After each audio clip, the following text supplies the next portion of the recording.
কান্না শোনা যায়। আম্মা খাদিজা কাঁদছে কেন পড়িয়া সিজদায়, আম্মা খাদিজা কাঁদছে কেন পড়িয়া সিজদায়। একদিন দুপুরে নবীর ঘরে কান্না শোনা যায়, একদিন দুপুরে নবীর ঘরে কান্না শোনা যায়। আম্মা খাদিজা কাঁদছে কেন পড়িয়া সিজদায়, আম্মা খাদিজা কাঁদছে কেন পড়িয়া সিজদায়। মা ফাতেমা ছুটে ছুটে নবীর দ্বারে যায়, গিয়ে মায়ের দুঃখের কথা নবীকে শোনায়।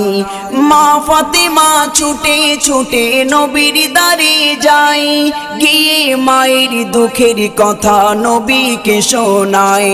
দয়ার নবী ঘরে ফিরে দেখলো কি গায়, দরজা জানলা